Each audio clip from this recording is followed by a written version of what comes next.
बोलो बाबा साहेब अंबेडकर की ಎಲ್ಲರಿಗೂ ನಮಸ್ಕಾರ.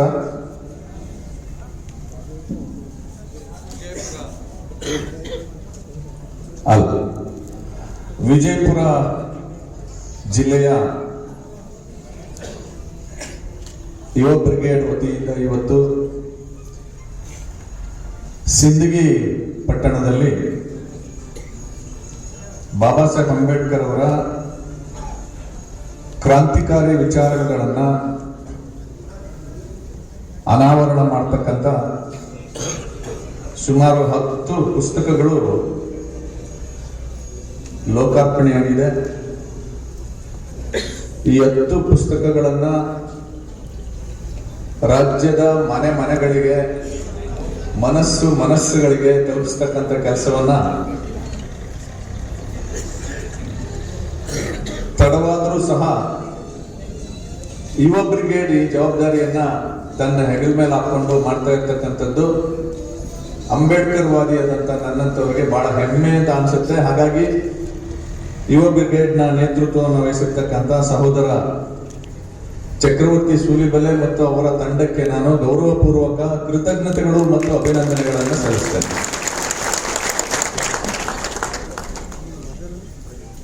ಹಾಗೆ ಈ ವೇದಿಕೆ ಮೇಲೆ ಕುಂಟೋಜಿ ಹಿರೇಮಠದ ಸ್ವಾಮೀಜಿಗಳಾದಂಥ ಅಭಿನವ ರುದ್ರಮೂರ್ತಿ ಶಿವಾಚಾರ್ಯರ ಪಾದಗಳಿಗೆ ನಮಸ್ಕರಿಸುತ್ತಾ ಮತ್ತು ಇವತ್ತಿನ ಕಾರ್ಯಕ್ರಮದಲ್ಲಿ ನಮ್ಮ ಜೊತೆ ಹಾಜರಿದ್ದು ಪ್ರೇಕ್ಷಕರ ನಡುವೆ ಕುಳಿತಿರ್ತಕ್ಕಂಥ ಮಾಜಿ ಶಾಸಕರಾದಂಥ ಬೂಸ್ನೂರ್ ಅಣ್ಣ ಅವರೇ, ಈ ಕಾರ್ಯಕ್ರಮಕ್ಕೆ ದೊಡ್ಡ ಸಂಖ್ಯೆಯಲ್ಲಿ ಆಗಮಿಸಿರ್ತಕ್ಕಂಥ ಎಲ್ಲ ಬಂಧುಗಳೇ, ತಾಯಂದಿರೇ, ಮಾಧ್ಯಮದ ಸ್ನೇಹಿತರೆ, ಬಾಬಾ ಸಾಹೇಬ್ ಅಂಬೇಡ್ಕರ್ ಅವರ ಕ್ರಾಂತಿಕಾರಿ ವಿಚಾರಗಳನ್ನ ಹೊಸ ಬೆಳಕು ಎಂಬ ಕಾರ್ಯಕ್ರಮದ ಮೂಲಕ ನಾಡಿಗೆ ಪರಿಚಯಿಸತಕ್ಕಂಥ ಕಾರ್ಯವನ್ನ ಯುವ ಬ್ರಿಗೇಡ್ ಇಡೀ ರಾಜ್ಯಾದ್ಯಂತ ಮಾಡ್ತಾ ಇದೆ.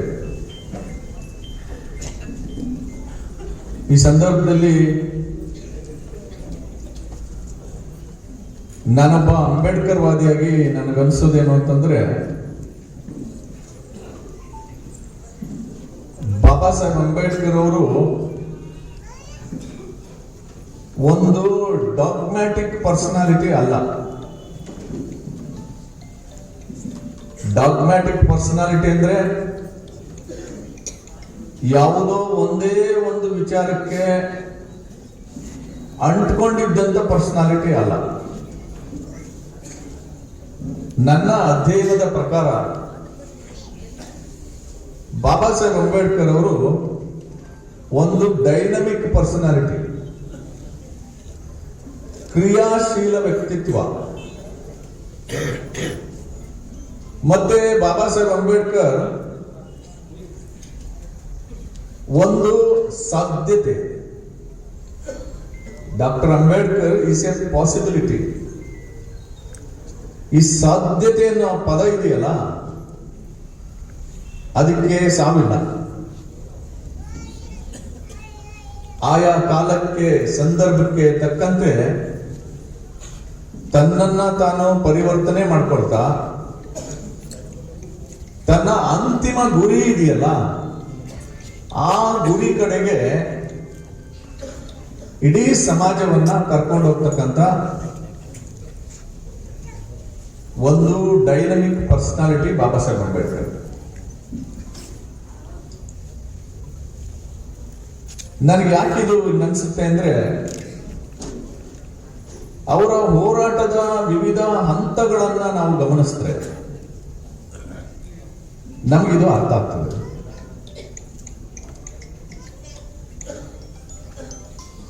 ಚಿಕ್ಕ ವಯಸ್ಸಿನಲ್ಲಿ ನಮ್ಮ ದೇಶದಲ್ಲಿ ಬಹಳ ವಿಚಿತ್ರವಾದಂತಹ ಒಂದು ಸಾಮಾಜಿಕ ವ್ಯವಸ್ಥೆ ಇದೆ. ಅದನ್ನ ನಾವು ಶ್ರೇಣೀಕೃತ ಜಾತಿ ವ್ಯವಸ್ಥೆ ಅಂತ ಕರಿತೀವಿ. ಈ ಶ್ರೇಣೀಕೃತ ಜಾತಿ ವ್ಯವಸ್ಥೆಯನ್ನ ಬಾಬಾ ಸಾಹೇಬ್ ಅಂಬೇಡ್ಕರ್ ಹೇಗೆ ನೋಡ್ತಾರೆ ಅಂದ್ರೆ,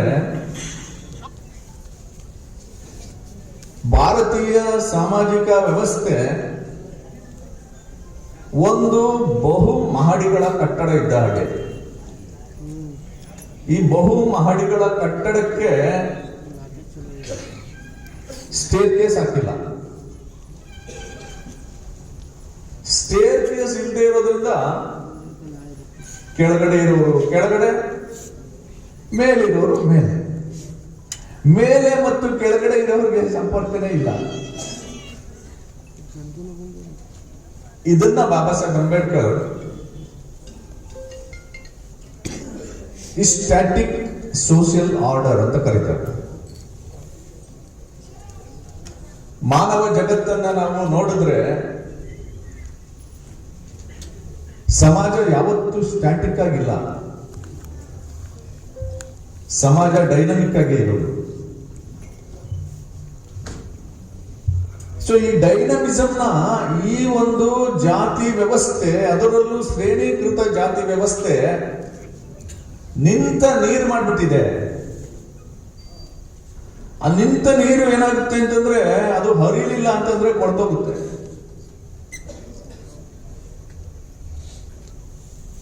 ನಮ್ಮ ದೇಶ ಶ್ರೇಷ್ಠ ಭಾರತ,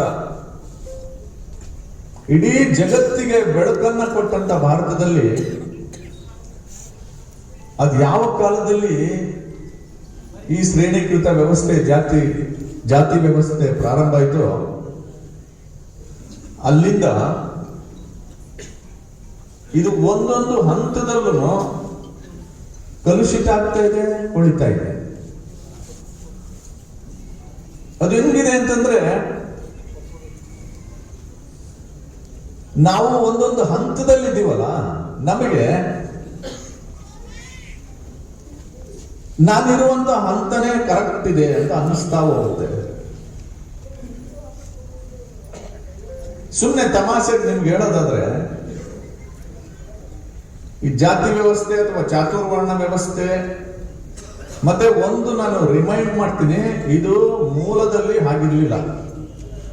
ಇದನ್ನ ಬಾಬಾ ಸಾಹೇಬ್ ಅಂಬೇಡ್ಕರ್ ಹೇಳಿದ್ದಾರೆ. ಮೂಲದಲ್ಲಿ it was A dynamic society. ಚಪ್ಪಲಿ ಒಲಿಯೋ ಕೆಲಸ ಮಾಡ್ತಿದ್ದ ಒಂದು ಮಗ ಮೇಷ್ಟ್ರಾಗ್ಲಿಕ್ಕೆ ಅವಕಾಶ ಇತ್ತು, ಕಸ ಗುಡಿಸೋ ಒಂದು ಮಗ ಪೂಜಾರಿ ಆಗ್ಲಿಕ್ಕೆ ಅವಕಾಶ ಇತ್ತು. ಆ ಸಮಯ ಸಂದರ್ಭಕ್ಕೆ ಅವನು ತನ್ನ ಸ್ಥಾನಮಾನಗಳನ್ನ ಬದಲಾವಣೆ ಮಾಡಿಕೊಳ್ಳಿಕ್ಕೆ ಅವಕಾಶ ಇತ್ತು. ಆದ್ರೆ ಯಾವುದೋ ಒಂದು ಕಾಲಘಟ್ಟದಲ್ಲಿ ಅದನ್ನ ಪಟ್ಟಭದ್ರ ಹಿತಾಸಕ್ತಿಗಳು ಈ ಸ್ಟ್ಯಾಟಿಕ್ ಆಗಿದ್ದಂತ, ಡೈನಮಿಕ್ ಆಗಿದ್ದಂತ ಈ ಸಾಮಾಜಿಕ ವ್ಯವಸ್ಥೆಯನ್ನ ಇದನ್ನ ಸ್ಟ್ಯಾಟಿಕ್ ಮಾಡಿದ್ರು, ವಾಟರ್ ಟೈಟ್ ಕಂಪಾರ್ಟ್ಮೆಂಟ್ ಮಾಡಿಬಿಟ್ರು. ಆ ವಾಟರ್ ಟೈಟ್ ಕಂಪಾರ್ಟ್ಮೆಂಟ್ ಕೆಲವರಿಗೆ ಮೇಲೆ ಹೋಗ್ತಾ ಹೋಗ್ತಾ ಗೌರವ, ಮಾನ, ಸನ್ಮಾನ ಎಲ್ಲವೂ, ಕೆಳಗಡೆ ಬರ್ತಾ ಬರ್ತಾ ಅವಮಾನ, ಅಗೌರವ, ಹೀಗೆ ಸೃಷ್ಟಿಯಾಗೋಯ್ತು. ಹೇಗೆ ಒಪ್ಕೊಳ್ತು ಇದನ್ನ ಸಮಾಜ ಅಂತ? ಇದನ್ನ ಹೇಗೆ ಒಪ್ಕೊಳ್ತು ಅಂತ ನೋಡಿದಾಗ ಬಾಬಾ ಸಾಹೇಬ್ ಅಂಬೇಡ್ಕರ್ ಒಂದು ಉದಾಹರಣೆ ಹೇಳ್ತಾರೆ ಅದಕ್ಕೆ. ನನಗೆ ಆ ಉದಾಹರಣೆ ಸರಿ ಅನಿಸುತ್ತೆ, ನಾನು ಎಲ್ಲ ಕಡೆ ಅದನ್ನು ಹೇಳ್ತಾ ಇದ್ದೇನೆ. ಈಗ ನಮ್ಮ ಸಾಮಾಜಿಕ ವ್ಯವಸ್ಥೆನಲ್ಲಿ, ನಮ್ಮ ಭಾಷೆನಲ್ಲಿ ಮಾತಾಡೋದಾದ್ರೆ, ಈ ಸಾಮಾಜಿಕ ವ್ಯವಸ್ಥೆನಲ್ಲಿ ಎಲ್ಲರಿಗಿಂತ ಮೇಲಿರೋರು, ಉಚ್ಚ ಸ್ಥಾನದಲ್ಲಿರೋರು ಯಾರು ಅಂದ್ರೆ ಬ್ರಾಹ್ಮಣರು. ಬ್ರಾಹ್ಮಣರಿಗಿಂತ ಕೆಳಗಡೆ ಯಾರಿದ್ದಾರೆ? ಲಿಂಗಾಯತರು. ಲಿಂಗಾಯತರಿಗಿಂತ ಕೆಳಗಡೆ ಯಾರಿದ್ದಾರೆ? ಒಕ್ಕಲಿಗರು. ಒಕ್ಕಲಿಗರಿಗಿಂತ ಕೆಳಗಡೆ ಯಾರಿದ್ದಾರೆ? ಕುರುಬರು, ಕುಂಬಾರರು, ಅಗಸರು, ಸವಿತಾ ಸಮಾಜ, ಕೋಳಿ ಸಮಾಜ, ವಾಲ್ಮೀಕಿ ಸಮಾಜ, ಇತ್ಯಾದಿ ಇತ್ಯಾದಿ ಇತ್ಯಾದಿ 4,000 ಜಾತಿಗಳು ಒಂದ್ರ ಮೇಲೊಂದಿದೆ, ಒಂದ್ರ ಕೆಳಗಡೆ ಒಂದಿದೆ. ಎಲ್ಲರಿಗಿಂತ ಕೆಳಗಡೆ ಇರೋರು ಯಾರು ಅಂದ್ರೆ ಅಸ್ಪೃಶ್ಯರು.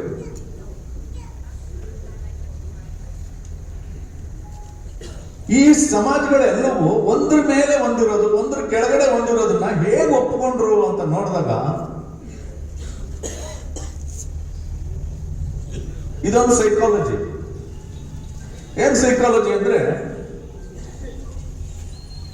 ಎಲ್ರಿಗಿಂತ ಮೇಲಿರೋರು ಬ್ರಾಹ್ಮಣರು,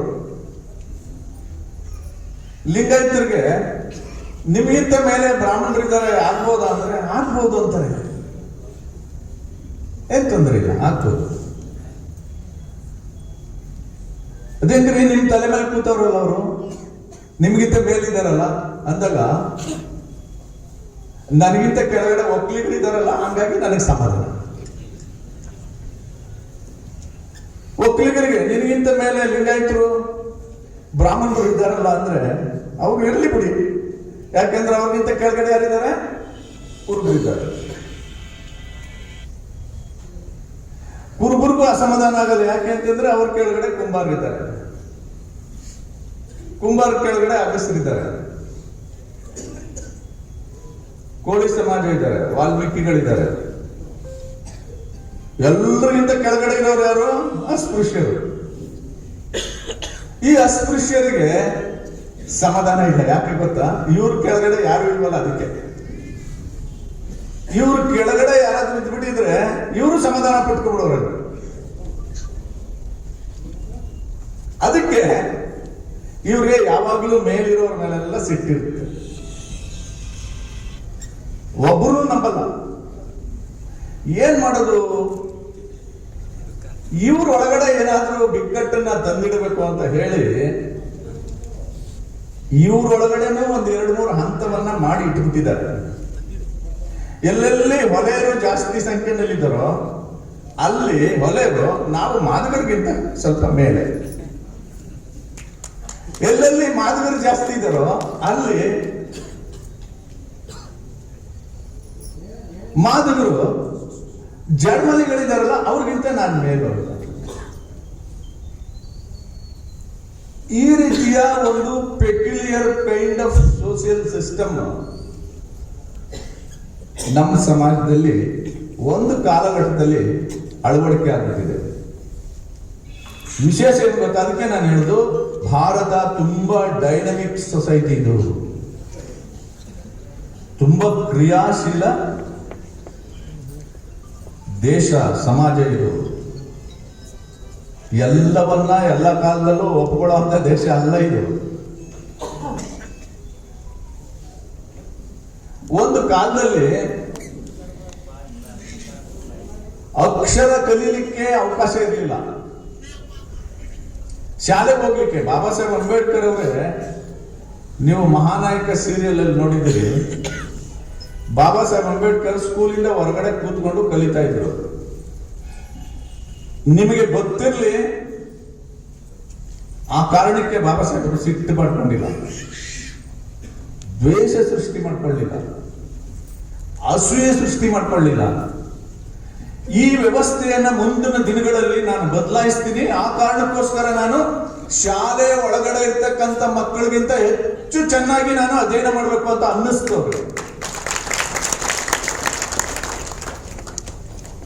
ಸೊ ಹಾಗಾಗಿ ಅವರು ಈ ಸಮಾಜದ ಮೇಲೆ ಸಿಟ್ಟು ಮಾಡ್ಕೊಳ್ಳಿಲ್ಲ, ಕೋಪ ಮಾಡ್ಕೊಳ್ಳಿಲ್ಲ. ಕೋಪ ಮಾಡ್ಕೊಂಡ್ಬಿಟ್ಟಿದ್ರೆ, ಸಿಟ್ಟು ಮಾಡ್ಕೊಂಡ್ಬಿಟ್ಟಿದ್ರೆ, ಅಸೂಯೆ ಮಾಡ್ಕೊಂಡ್ಬಿಟ್ಟಿದ್ರೆ ಭಾರತ ದೇಶ ಹೀಗಿರ್ತಿರ್ಲಿಲ್ಲ, ತಿಳ್ಕೊಳ್ಳಿ. ಒಬ್ಬ ಮನುಷ್ಯ ಬಾಬಾ ಸಾಹೇಬ್ ಅಂಬೇಡ್ಕರ್ ದ್ವೇಷ ಮಾಡ್ಕೊಂಡ್ಬಿಟ್ಟಿದ್ರೆ, ಸಿಟ್ಟು ಮಾಡ್ಕೊಂಡಿದ್ರೆ ಈ ಸಮಾಜದ ಮೇಲೆ, ಏನೇನು ಅನಾಹುತ ಆಗ್ತಿತ್ತಪ್ಪ ಅಂತ ನೋಡಿದಾಗ 1947ರ ಭಾರತ ಪಾಕಿಸ್ತಾನ ವಿಭಜನೆಯ ಸಂದರ್ಭನ ನೆನೆಸ್ಕೊಂಡ್ರೆ ಎದೆ ಗಡಗಡ ಗಡನ ನಡುಗ್ಬಿಡುತ್ತದೆ. ಏನಾಗಿರೋದು ಈ ದೇಶ? India wood have become another Afghanistan. ಆದ್ರೆ ಬಾಬಾ ಸಾಹೇಬರು ವೈಯಕ್ತಿಕವಾಗಿ ಅವ್ರ ಮೇಲಾದಂತ ಅವಮಾನಕ್ಕೆ, ದೌರ್ಜನ್ಯಕ್ಕೆ, ದಬ್ಬಾಳಿಕೆಗೆ ತಾಯಿ ತರ ಸಹಿಸಿಕೊಂಡು ಇದನ್ನ ಬದಲಾಯಿಸಬೇಕು ಮುಂದಿನ ದಿನದಲ್ಲಿ ಅಂತ ಚಿಕ್ಕ ವಯಸ್ಸಲ್ಲೇ ಅನಿಸಿದೆ. ವಿದೇಶಿ ವ್ಯಾಸಂಗ ಮುಗಿಸ್ಕೊಂಡು ಬರೋಡ ಮಹಾರಾಜರ ಆಸ್ಥಾನದಲ್ಲಿ ಕೆಲ್ಸಕ್ಕೆ ಸೇರ್ಕೊಂಡಾಗ ಅವ್ರಿಗೆ ಮನೆ ಸಿಕ್ಕಿಲ್ಲ.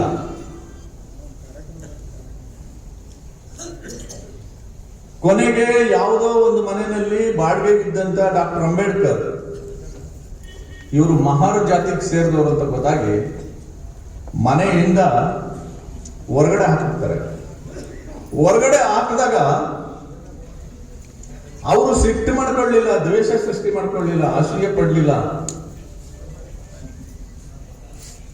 ಈ ಒಂದು ಅನಿಷ್ಟ ವ್ಯವಸ್ಥೆಗೆ ಕೊರ್ಗಿ ಒಳಗ್ ಶುರು ಮಾಡಿದ್ರು. ನಮಗೆ ಒಂದೊಂದ್ಸತಿ ಈ ಮೆಡಿಟೇಷನ್ ಅಲ್ಲಿ ಒಂದು ಟೆಕ್ನಿಕ್ ಇದೆ. ನಿಮಗೆ ತುಂಬಾ ಬೇಸರ ಆದಾಗ, ನೋವಾದಾಗ ಜೋರಾಗಿ ಹತ್ತು ಬಿಡ್ಬೇಕು, ಮನಸ್ಸು ನಿರಾಳ ಆಗೋಗುತ್ತೆ. ಹಾಗೆ ಹತ್ತಿದ್ದು ದ್ವೇಷ ಮಾಡ್ಕೊಂಡು ಹತ್ತಿದ್ದಲ್ಲ, ಅಸೂಯೆ ಮಾಡ್ಕೊಂಡು ಹತ್ತಿದ್ದಲ್ಲ, ಕೋಪ ಮಾಡ್ಕೊಂಡು ಹತ್ತಿದ್ದಲ್ಲ.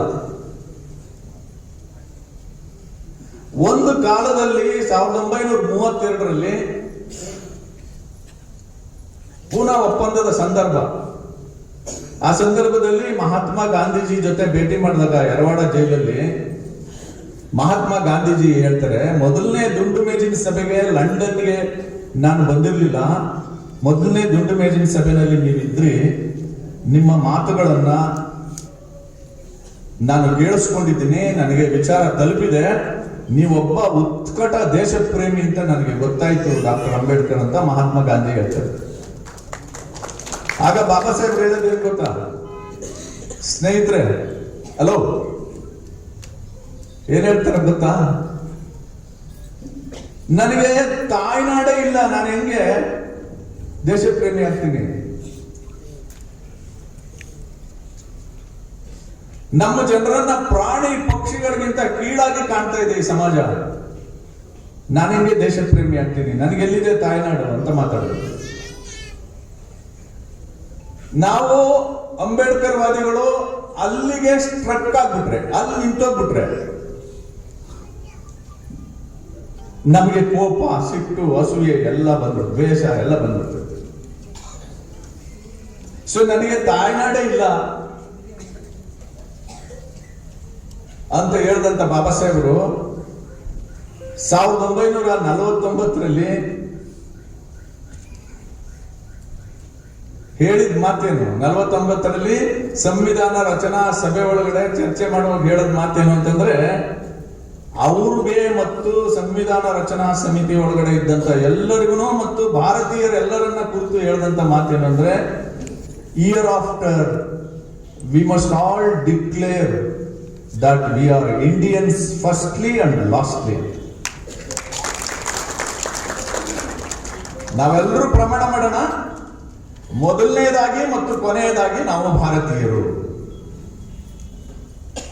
ಅಂದ್ರೆ ಸ್ಕೂಲಿಂದ ಹೊರಗಡೆ ಕೂತ್ಕೊಂಡು ಕಲ್ತಂತ, ಬಾಯಾರಿಕೆ ಆದಾಗ ನೀರು ಕೊಡದೇ ಇದ್ದಂತ ಸಂದರ್ಭದಲ್ಲಿ ಅಲ್ಲಿಂದ ಹಿಡಿದು ಸಂವಿಧಾನ ರಚನಾ ಸಭೆಗೆ ಹೋದಾಗ ಬಾಬಾ ಸಾಹೇಬರು ಎಷ್ಟು ಎತ್ತರಕ್ಕೆ ಬೆಳೆದಿದ್ದಾರೆ. ಬಾಬಾ ಸಾಹೇಬ್ರದ್ದು ಸ್ಪೀಚ್ ಇದೆ, ಎತ್ಕೊಂಬ ಫೈಲ್ ಇದೆ, ಬೇರೆ ಯಾರಿಗಾದ್ರೂ ಕೊಟ್ಬಿಟ್ಟು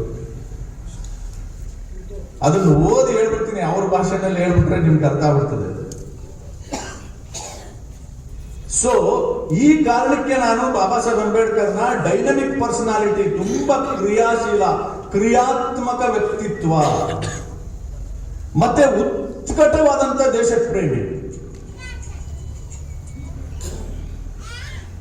ಎಂತಹ ದೇಶ ಪ್ರೇಮಿ ಅಂದ್ರೆ ಬಂಧುಗಳೇ, 1935ರಲ್ಲಿ ಪೂನಾ ಒಪ್ಪಂದ ಆಗಿ 1935ರ ಭಾರತ ಸರ್ಕಾರದ ಕಾಯ್ದೆ ಜಾರಿ ಆದ್ಮೇಲೆ ಪೂನಾ ಒಪ್ಪಂದದಲ್ಲಿ ಬಾಬಾ ಸಾಹೇಬ್ ಅಂಬೇಡ್ಕರ್ ಏನ್ ಅಂದ್ಕೊಂಡಿದ್ರು ಅದನ್ನು ಸಾಧನೆ ಮಾಡಕ್ ಆಗ್ಲಿಲ್ಲ. ಮಹಾತ್ಮ ಗಾಂಧಿ, ಕಾಂಗ್ರೆಸ್ನವರು ತಾತ್ಕಾಲಿಕವಾಗಿ 10 ವರ್ಷಗಳ ಕಾಲ ನಮಗೆ ಪ್ರತ್ಯೇಕ ಚುನಾಯಿಕೆಗಳನ್ನು ಕೊಡಿ, ನಮ್ಮ ಸಮುದಾಯ ಎಂಪವರ್ ಆಗಿ ಜನರಲ್ ಎಲೆಕ್ಟರೇಟ್ ಜೊತೆ ಮರ್ಜ್ ಆಗೋವರೆಗೆ 10 ವರ್ಷ ನಮಗೆ ಪ್ರತ್ಯೇಕ ಚುನಾಯಿಕೆ ಕೊಡಿ, ಆಮೇಲೆ ಅವರು ಮೈನ್ ಸ್ಟ್ರೀಮ್ಗೆ ಮರ್ಜ್ ಆಗಿ ಹೋಗ್ತಾರೆ, ಮರ್ಜ್ ಆದ್ರೆ ಈ ದೇಶವನ್ನ ಹೆಗಲ ಮೇಲೆ ಹೊತ್ಕೊಂಡು ಹೋಗ್ತಾರೆ ಅನ್ನೋದು ಬಾಬಾ ಸಾಹೇಬರ ಕನಸು.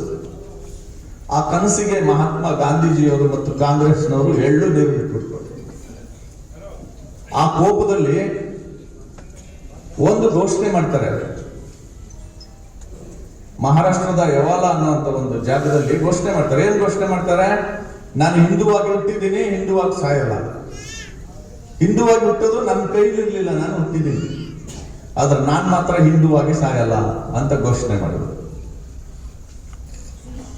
21 ವರ್ಷಗಳ ನಂತರ ಅವ್ರು ಹೋಗಿದ್ದು ಎಲ್ಲಿಗೆ? ಭಾರತದ ಮೂಲ ಧರ್ಮ ಆಗಿರ್ತಕ್ಕಂಥ ಬೌದ್ಧ ಧರ್ಮಕ್ಕೆ. ಆ 21 ವರ್ಷದ ಅವಧಿನಲ್ಲಿ ಬಾಬಾ ಸಾಹೇಬ್ ಅಂಬೇಡ್ಕರ್ ಅವ್ರನ್ನ ಕ್ರೈಸ್ತ ಮಿಷನರಿಗಳು, ಮುಸ್ಲಿಮರು ಬಂದು ನೀವು ಇಸ್ಲಾಮಿಗೆ ಬಂದ್ಬಿಡಿ, ನಿಮ್ಮ ಜನರ ಕಷ್ಟನೆಲ್ಲ ನೋಡ್ಕೋತೀವಿ ಅಂತ ಹೇಳಿದ್ರು.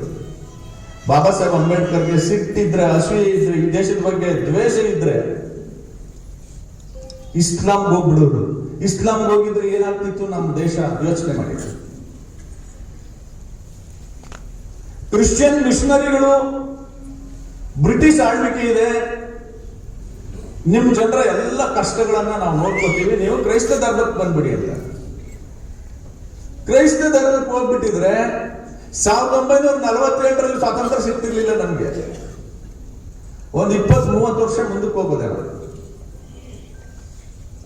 ಬಾಬಾ ಸಾಹೇಬರು ಆ ಸಂದರ್ಭದಲ್ಲಿ ತೆಗೆದುಕೊಂಡಂತ ತೀರ್ಮಾನ ಏನು ಗೊತ್ತಾ? ಅಸ್ಪೃಶ್ಯರು ಇಸ್ಲಾಂ ಧರ್ಮಕ್ಕೆ ಮತಾಂತರ ಆದ್ರೆ ಅದು ಕೇವಲ ಮತಾಂತರ ಮಾತ್ರ ಆಗಲ್ಲ, ಅದು ರಾಷ್ಟ್ರಾಂತರ ಆಗುತ್ತೆ. ದೇಶ ಬಿಟ್ಟು ಆಚೆ ಹೋದಂಗೆ ಅನಿಸ್ಬಿಡ್ತದೆ.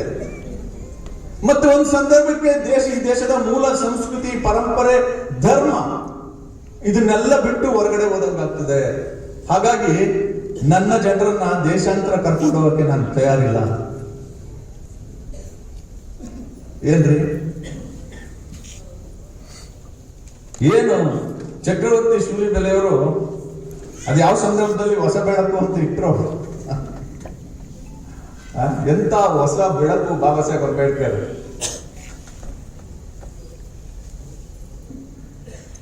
ಹೋಗ್ಲಿಲ್ಲ, ಇಸ್ಲಾಂಗೆ ಹೋಗಲ್ಲ ಅಂದ್ರು.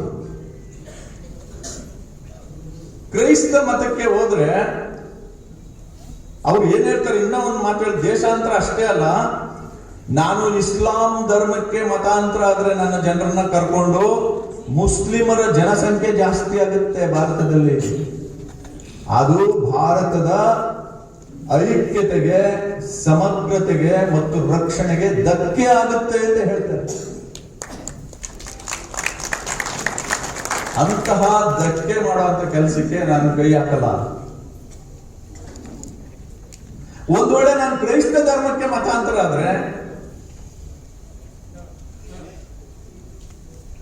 ಬ್ರಿಟಿಷರ ಆಳ್ವಿಕೆ ಇದೆಯಲ್ಲ ಭಾರತದ ಮೇಲೆ, ಆ ಬ್ರಿಟಿಷರ ಆಳ್ವಿಕೆಯ ಹಿಡಿತ ಇದೆಯಲ್ಲ ಅದು ಇನ್ನೂ ಗಟ್ಟಿಯಾಗುತ್ತೆ. ಈ ದೇಶಕ್ಕೆ, ಈ ದೇಶದ ಸ್ವಾತಂತ್ರ್ಯಕ್ಕೆ ಧಕ್ಕೆ ಆಗುತ್ತೆ. ಆ ಕೆಲಸ ನಾನು ಮಾಡಲ್ಲ. ಈ ಮಾತು ಯಾರು ಹೇಳಿರೋದು? ಈ ಸಮಾಜ ಯಾರಿಗೆ ಕುಡಿಯಕ್ಕೆ ದಾವಾದಾಗ ನೀರು ಕೊಟ್ಟಿವೋ, ಯಾವ ಸಮಾಜವನ್ನ ದೇವಸ್ಥಾನಕ್ಕೆ ಹೋಗ್ತೀವಿ ನಮ್ ದೇವರು ಅಂತಂದ್ರೆ ಒಳಗಡೆ ಬಿಟ್ಟಿರ್ಲಿಲ್ವೋ, ಆ ಸಮಾಜದಿಂದ ಬಂದಂತ ಬಾಬಾ ಸಾಹೇಬ್ ಅಂಬೇಡ್ಕರ್ ಎಂತಹ ತೀರ್ಮಾನ ತಗೊಂಡ್ರು, ನಾವೆಲ್ಲ ಸೇಫ್ ಆಗಿದ್ದೀವಿ. ಇದು ಡಾಕ್ಟರ್ ಅಂಬೇಡ್ಕರ್. ಇದನ್ನ ಹೊಸ ಬೆಳಕಿನ ಮೂಲಕ ಜನಮಾನಸಕ್ಕೆ ತಲುಪಿಸ್ತಕ್ಕಂಥ ಕೆಲಸವನ್ನ ಯುವ ಬ್ರಿಗೇಡ್ನ ಗೆಳೆಯರು ಮಾಡ್ತಾ ಇದ್ದಾರೆ. ಬಹಳ ಅತ್ಯಂತ ಪವಿತ್ರವಾದಂತಹ, ಶ್ರೇಷ್ಠವಾದಂತಹ ಕೆಲಸ ನೀವು ಮಾಡ್ತಾ ಇರೋದು. ಮುನ್ನಡೆಯಿರಿ. ಇದ್ರ ಜೊತೆಗೆ ಬರೀ ನಾನು ಮಾತಾಡ್ತಾ ಇರೋದು ಏನೋ ಎಮೋಷನಲ್ ಆಗಿ ಮಾತಾಡ್ತಾ ಇದ್ದಾರೆ ಅಂತ ನಿಮ್ಗೆ ಅನ್ಸ್ಬೋದು. ನಾನು ಬಹಳ ಲೆಕ್ಕಾಚಾರವಾಗಿ ಮಾತಾಡ್ತಾ ಇದ್ದೀನಿ. ಬಾಬಾ ಸಾಹೇಬ್ ಅಂಬೇಡ್ಕರ್ ಜೀವನದ ಕೆಲವು ಘಟ್ಟಗಳನ್ನ ನಿಮ್ಗೆ ಹೇಳ್ತೀನಿ, ನಿಮ್ಗೆ ಅರ್ಥ ಆಗುತ್ತೆ. ಎಲ್ಲಿಂದ ಎಲ್ಲೆಲ್ಲ ಜಂಪ್ ಮಾಡ್ಬಿಟ್ಟಿದ್ದಾರೆ ಬಾಬಾ ಸಾಹೇಬರು ಅಂತ ನೋಡಿ. 1918ರಲ್ಲಿ ಬಾಬಾ ಸಾಹೇಬ್ ಅಂಬೇಡ್ಕರ್ ವಿದೇಶಿ ವ್ಯಾಸಂಗವನ್ನ ಮುಗಿಸಿ ಭಾರತಕ್ಕೆ ಬಂದರು. ಭಾರತದಲ್ಲಿ ಶೋಷಿತ ವರ್ಗಗಳನ್ನ, ಬಾಬಾ ಸಾಹೇಬರ ಫೋಟೋ ಇದೆಯಲ್ಲ ಅದು ಕೊಡಪ್ಪ, ಬಾಬಾ ಸಾಹೇಬ್ ಫೋಟೋ ಇರೋದು ಕೊಡು. ವಿದೇಶಿ ವ್ಯಾಸಂಗವನ್ನ ಮುಗಿಸ್ಕೊಂಡು ಬಂದು ಚಳವಳಿಯನ್ನ ಶುರು ಮಾಡ್ತಾರೆ. ಆ ಚಳವಳಿಗೆ ಒಂದು ಧ್ವನಿ ಕೊಡ್ಲಿಕ್ಕೆ, ಒಂದು ವಾಯ್ಸ್ ಆಗ್ಲಿಕ್ಕೆ ಒಂದು ಪತ್ರಿಕೆ ತರ್ತಾರೆ. Thank you. ಒಂದು ಪತ್ರಿಕೆ ತರ್ತಾರೆ. ಆ ಪತ್ರಿಕೆ ಹೆಸರೇನು ಗೊತ್ತಾ? ಮೂಕನಾಯಕ. 1920.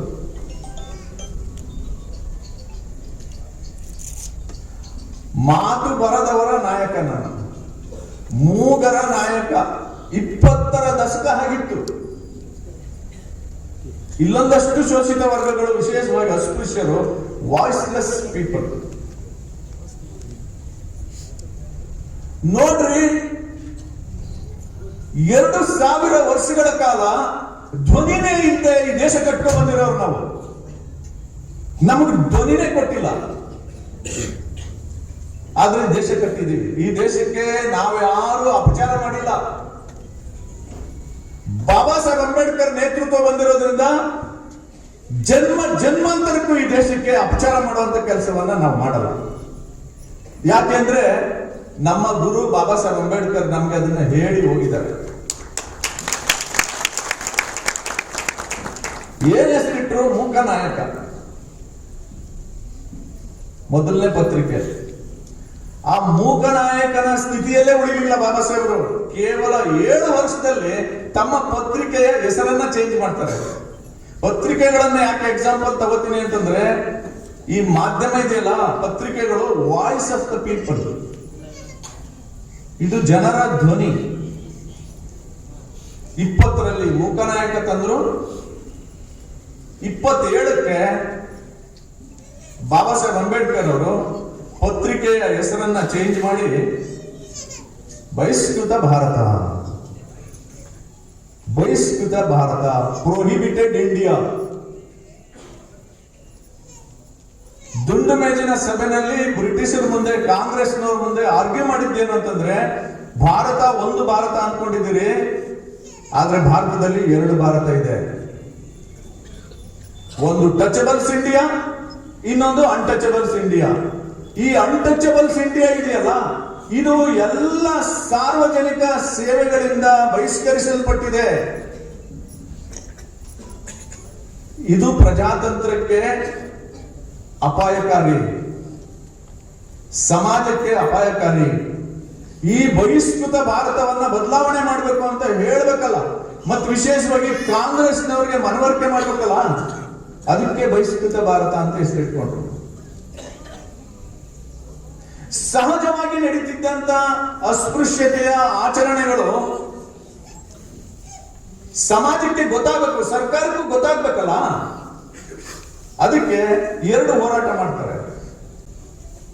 27ರಿಂದ 30ರವರೆಗೆ 2 ಹೋರಾಟ ಮಾಡ್ತಾರೆ. ಆ ಹೋರಾಟ ಯಾವ್ದಂದ್ರೆ, ಮೊದಲನೇದು ಚೌಡರ್ ಕೆರೆ ನೀರು ಮುಟ್ಟೋದು. ಸಾರ್ವಜನಿಕವಾಗಿ ಕೆರೆಯ ನೀರನ್ನ ಮುಟ್ಟುವಂಥದ್ದು ಒಂದು ಚಳವಳಿ ಸ್ವಾಮೀಜಿ.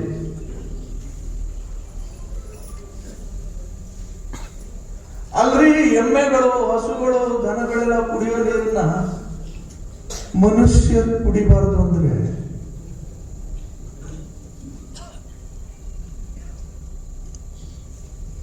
What you mean? ಇದನ್ನು ಬದಲಾಯಿಸಬೇಕು ಅಂತ ಬಾಬಾ ಸಾಹೇಬರು ಕೆರೆಯ ನೀರನ್ನ ಮುಟ್ಟುವ, ಕುಡಿಯುವ ಚಳವಳಿ ಮಾಡ್ತಾರೆ. ಪ್ರತಿರೋಧ ವ್ಯಕ್ತ ಆಗುತ್ತೆ, ವೈಲೆನ್ಸ್ ಆಗುತ್ತೆ. ಆದ್ರೆ ನಿಮ್ಗೆ ಗೊತ್ತಿರಲಿ, ಬಾಬಾ ಸಾಹೇಬರು ಅವರ ಅನುಯಾಯಿಗಳಿಗೆ ನೀವು ವೈಲೆಂಟ್ ಆಗಬೇಡಿ ಅಂತ ಹೇಳ್ತಾರೆ. ಯಾಕೆ ವೈಲೆಂಟ್ ಆಗಬೇಡಿ ಅಂತ ಹೇಳಿದ್ರು ಅಂದ್ರೆ, ಇದು ತಾತ್ಕಾಲಿಕ, ಇದು ಬದಲಾಗುತ್ತೆ ಅಂತ ಗೊತ್ತಿತ್ತು ಅವ್ರಿಗೆ. ಹಂಗಾಗಿ ವೈಲೆಂಟ್ ಆದ್ರೆ ದ್ವೇಷ ಜಾಸ್ತಿ ಆಗುತ್ತೆ, ಕಂದಕ ಜಾಸ್ತಿ ಆಗ್ಬಿಡ್ತದೆ. ವೈಲೆಂಟ್ ಆಗಬೇಡಿ. ಇವ್ರು ಚೇಂಜ್ ಆಗ್ತಾರೆ. ಹಿಂದೂಗಳು, ಸವರ್ಣೀಯ ಹಿಂದೂಗಳು ಇವತ್ತಲ್ಲ ನಾಳೆ ಚೇಂಜ್ ಆಗ್ತಾರೆ ಅನ್ನೋ ಕನಸಿಟ್ಟುಕೊಂಡು ಬಾಬಾ ಸಾಹೇಬ್ ಅಂಬೇಡ್ಕರ್ ಚೌಡರ್ ಕೆರೆ ನೀರು ಮುಟ್ಟೋ ಚಳವಳಿ ಮಾಡ್ತಾರೆ. 1930ರಲ್ಲಿ ಕಾಳಾರಾಮ ದೇವಸ್ಥಾನಕ್ಕೆ ಪ್ರವೇಶ ಮಾಡಕ್ಕೆ ಒಂದು ಹೋರಾಟ ಮಾಡ್ತಾರೆ. ಇದೆರಡೇ ಮಾಡಿದ್ದು. ಇದೆರಡನ್ನು ಏನಕ್ಕೆ ಮಾಡಿದ್ದು ಅಂದ್ರೆ, ಅಸ್ಪೃಶ್ಯತೆ ಅನ್ನೋದು ಯಾವ್ಯಾವ ರೂಪದಲ್ಲಿ ಜಾರಿನಲ್ಲಿದೆ ಅಂತ ತೋರಿಸ್ಲಿಕ್ಕೆ. ಬ್ರಿಟಿಷರ್ಗೂ ತೋರಿಸ್ಬೇಕಾಗಿತ್ತು. ಬ್ರಿಟಿಷರು ನಮ್ಮ ದೇಶಕ್ಕೆ ಬಂದಿದ್ದು ಏನಕ್ಕೆ? ವ್ಯಾಪಾರ ಮಾಡ್ಕೊಂಡು, ಲೂಟಿ ಮಾಡ್ಕೊಂಡು ಎತ್ಕೊಂಡು ಹೋಗೋ ಹೊರತು ಯಾವ ಸಮಾಜ ಸುಧಾರಣೆ ಮಾಡಕ್ಕೂ ಬರಲಿಲ್ಲ. ಸೊ ಹಾಗಾಗಿ ದೇವಸ್ಥಾನ ಪ್ರವೇಶ, ಚೌಡರ್ಕೆರೆ ನೀರು ಮುಟ್ಟುವಂತ ಚಳವಳಿ, ಇದೆರಡನ್ನ ಮಾಡ್ತಾರೆ. ಸ್ನೇಹಿತರೆ, ನಿಮಗೆ ಗೊತ್ತಿರಲಿ, 1935 ಕಾಯ್ದೆ ಬರ್ತದೆ ಅಂತ ಗೊತ್ತಾದ್ಮೇಲೆ, ಅಂದ್ರೆ ಪ್ರಜಾಪ್ರಭುತ್ವ ಈ ದೇಶದಲ್ಲಿ ಒಂದೇ ಬರುತ್ತೆ, ಮತದಾನದ ಹಕ್ಕು ಎಲ್ರಿಗೂ ಸಿಗುತ್ತೆ ಅಂತ ಗೊತ್ತಾಗ್ತಿದ್ದಂಗೆನೆ ಬಾಬಾ ಸಾಹೇಬರು ಪತ್ರಿಕೆ ಹೆಸರನ್ನ ಚೇಂಜ್ ಮಾಡ್ಕೋತಾರೆ. ಒಂದು ಜನತಾ, ಇನ್ನೊಂದು ಸಮತಾ. ಜನತಾ ಅಂದ್ರೆ ಪೀಪಲ್. ಇನ್ನು ಮುಂದೆ ರಾಜ ಮಹಾರಾಜರನ್ನ ಸೃಷ್ಟಿ ಮಾಡುವಂತಹ ರಾಜ ಮಹಾರಾಜರುಗಳು ಎಲ್ಲಿ ಸೃಷ್ಟಿಯಾಗ್ತಾರೆ ಅಂತಂದ್ರೆ, ಎಲ್ಲಿ ಸೃಷ್ಟಿಯಾಗ್ತಿತ್ತು ಅಂದ್ರೆ ರಾಣಿಯ ಹೊಟ್ಟೆಯಿಂದ ಹುಟ್ಟೋನು ರಾಜ ಆಗ್ತಿದ್ದ. ಇನ್ಮೇಲೆ ಜನತಾ ಸರ್ಕಾರ ಬರ್ತದೆ. ಜನತಾ ಸರ್ಕಾರದಲ್ಲಿ ಜನರನ್ನ ಆಳ್ವಿಕೆ ಮಾಡುವಂತ ರಾಜ ಮಹಾರಾಜರುಗಳು ಎಲ್ಲಿ ಹುಟ್ಟುತ್ತಾರೆ ಅಂದ್ರೆ ಬ್ಯಾಲೆಟ್ ಬಾಕ್ಸ್ ಅಲ್ಲಿ ಹುಟ್ಟುತ್ತಾರೆ ಅಂತ ಹೇಳ್ತಾರೆ.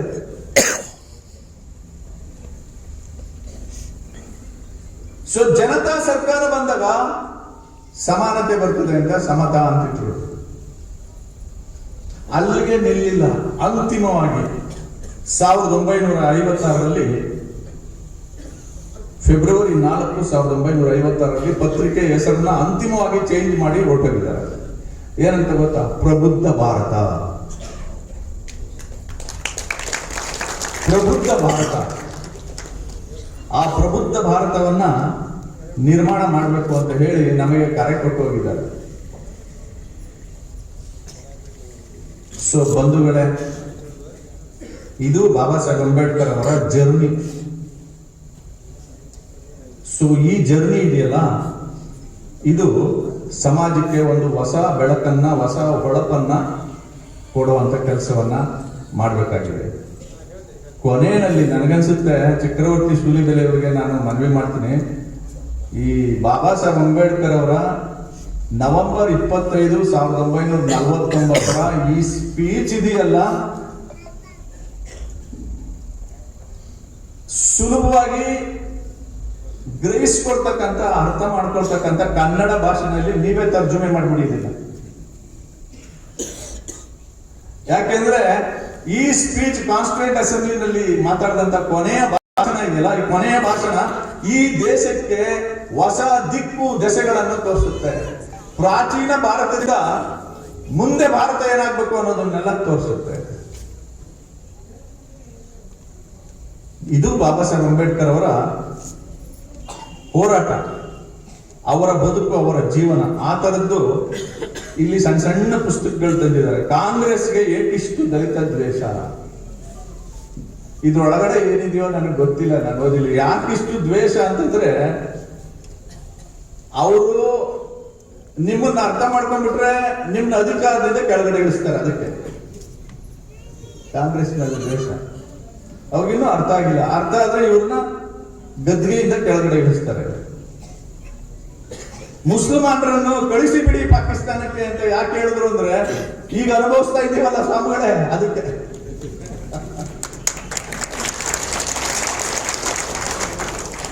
ಮಹಾತ್ಮ ಗಾಂಧೀಜಿಯವರಿಗೆ ಸವಾಲಾಗ್ತಾರೆ ಬಾಬಾ ಸಾಹೇಬರು.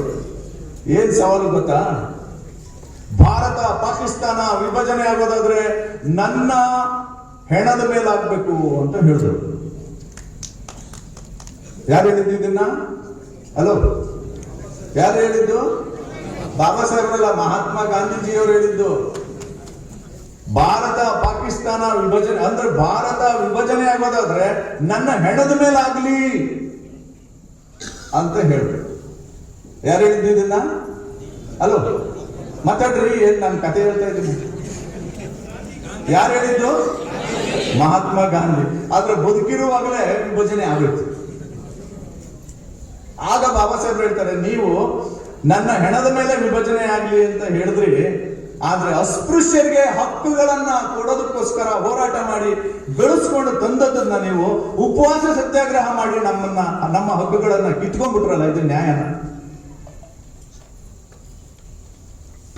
ಭಾರತ ಪಾಕಿಸ್ತಾನ ವಿಭಜನೆ ಆದ್ರೆ ನಾನು ಉಪವಾಸ ಸತ್ಯಾಗ್ರಹ ಮಾಡಿ ಸತ್ತೋಗ್ತೀನಿ ಅಂತ ಯಾಕೆ ಉಪವಾಸ ಮಾಡಲಿಲ್ಲ? ಆದ್ರೆ ಅಸ್ಪೃಶ್ಯರ ಹಕ್ಕುಗಳನ್ನ ಕಿತ್ಕೊಳ್ಳಿಕ್ಕೆ ನೀವು ಆ ಮರಣ ಅಂತ ಉಪವಾಸ ಮಾಡ್ತಾರಲ್ಲ, ಇದು ಯಾವ ಸೀಮೆ ನ್ಯಾಯ?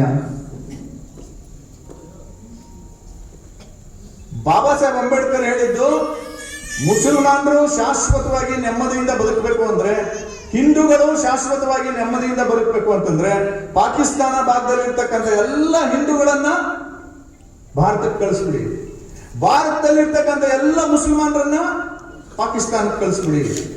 ಇದು ಮುಸಲ್ಮಾನರ ಮೇಲಿನ ದ್ವೇಷಕ್ಕಲ್ಲ, ನೆಮ್ಮದಿಯ ಬದುಕಿಗೋಸ್ಕರ. ಇಲ್ಲಾಂದ್ರೆ ಸಂಘರ್ಷ ನಿರಂತರವಾಗಿ ನಡೀತಾ ಇರ್ತದೆ. ಈ ಸಂಘರ್ಷದ ನಡುವೆ ನಾವು ರಾಜಕಾರಣ ಮಾಡ್ಬಿಡ್ತೀವಿ. ನಾವು ರಾಜಕಾರಣಿಗಳು ಹಂಗೆ ಅಲ್ವಾ, ಎಲ್ಲಿ ಬೇಕಾದ್ರೂ ಮೀನು ಹಿಡಿದು ಬಿಡ್ತೀವಿ.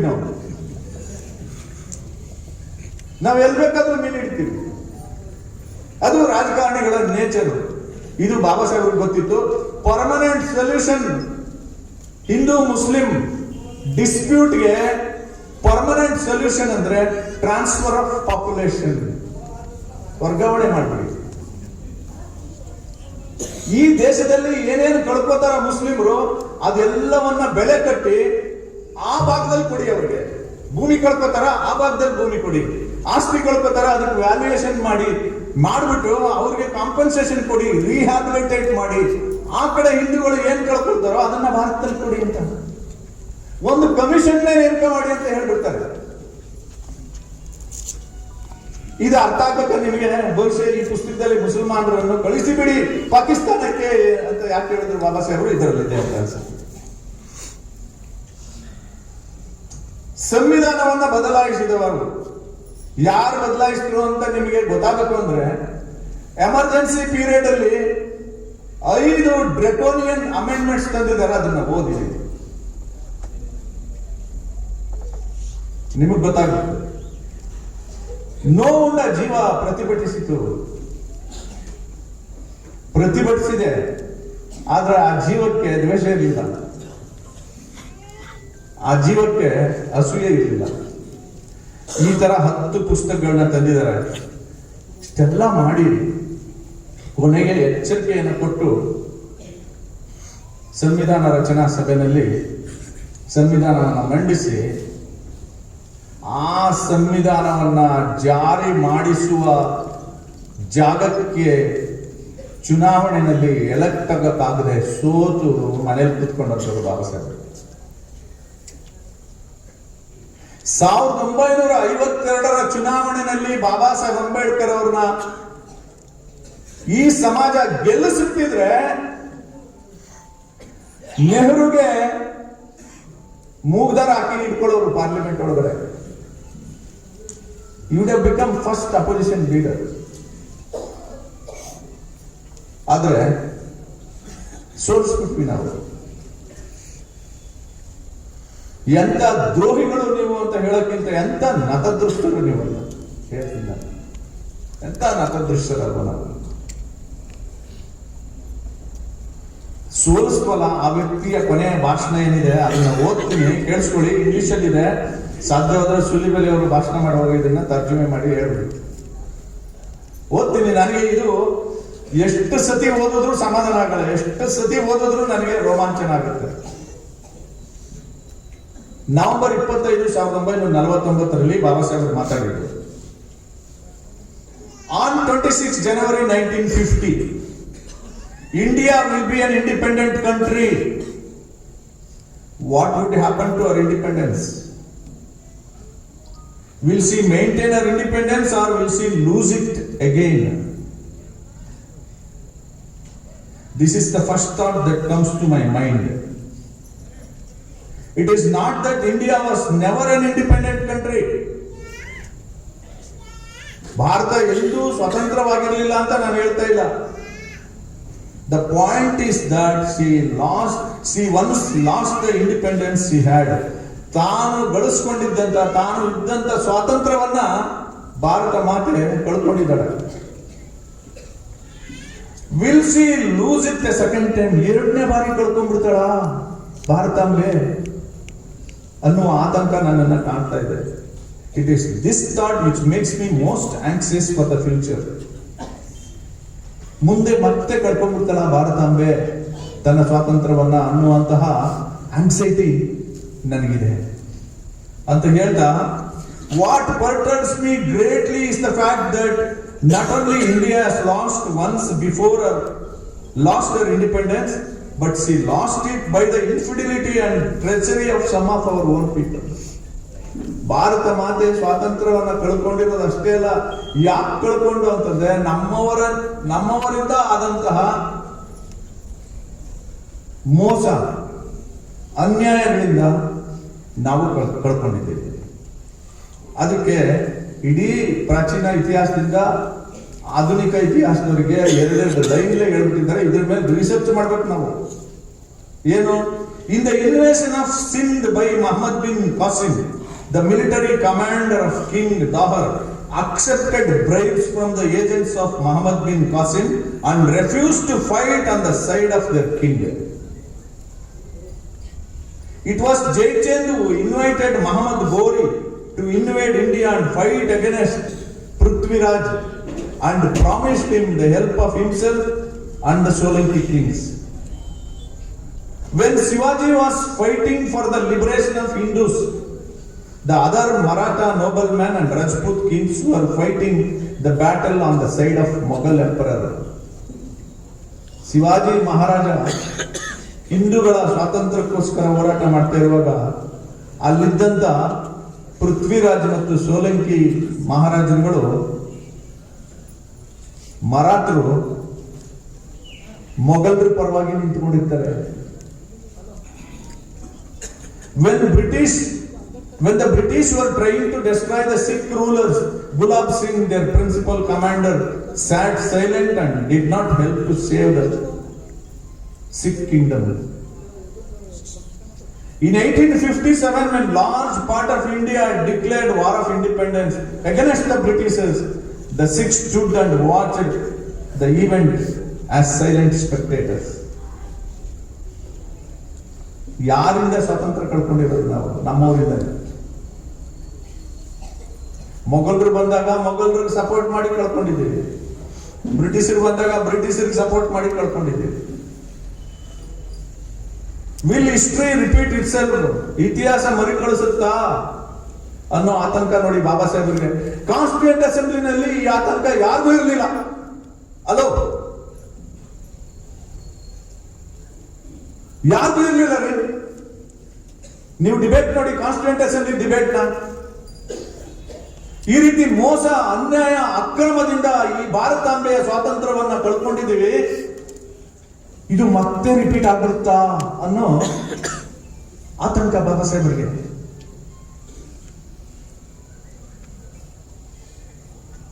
It is this thought which fills me with anxiety, and this anxiety is deepened by the realization of the fact that in addition to the old enemies in the form of castes and creeds, we are going to have many political parties with diverse and opposing political creeds.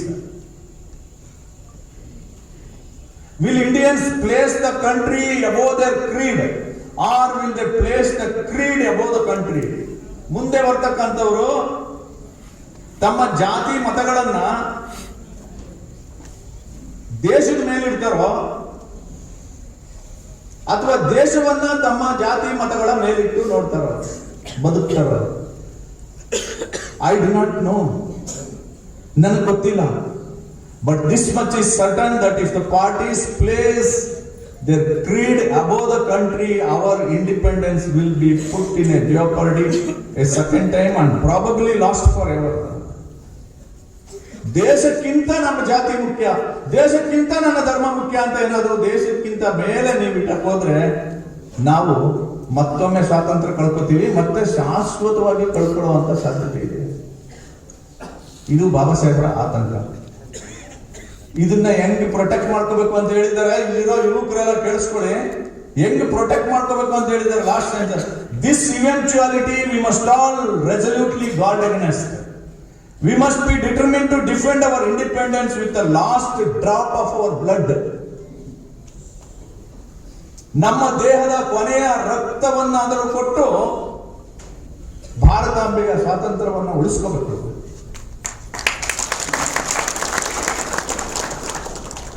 ಇದು ರೀ ಬಾಬಾ ಸಾಹೇಬ್ ಅಂಬೇಡ್ಕರ್. ಎಲ್ಲಿಂದ ಬಂದಿರೋದು? ನೀರು ಬಿಟ್ಬೇಡ, ಈ ಬೀದಿಗೆ ಬರಬೇಡ, ಆ ಬೀದಿಗೆ ಬರಬೇಡ, ದೇವಸ್ಥಾನದೊಳಗಡೆ ಬರಬೇಡ, ದೂರ ನಿಂತ್ಕೋ ಅನ್ನಿಸ್ಕೊಂಡಿರೋ ಬಾಬಾ ಸಾಹೇಬ್ ಅಂಬೇಡ್ಕರ್ ಕೊನೆಗೆ ಹೇಳಿದ್ದೇನು, ಈ ದೇಶದ ಸ್ವಾತಂತ್ರ್ಯವನ್ನ ಉಳಿಸ್ಕೊಳ್ಳಿಕ್ಕೆ ನಮ್ಮ ದೇಹದ ಕೊನೆಯ ರಕ್ತನಾದ್ರೂ ಕೊಟ್ಟು ಉಳಿಸ್ಕೋಬೇಕು ಅಂತ.